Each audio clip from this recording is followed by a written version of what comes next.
తనేనండి, నేను మొట్టమొదటిసారిగా నా ఎదురుగా చూసిన నిజమైన తాజ్మహల్, నా మజిలీ.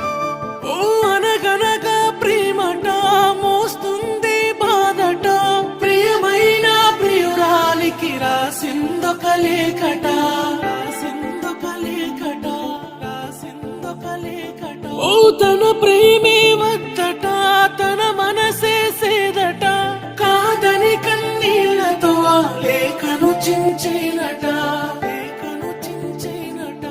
జాలి లేని మనసు నీది, మరువలేని ప్రేమ నాది, కళ్ళ ముందు నేనున్నా కానకపోతున్నావా, మరిచిపోతని మజిలీ.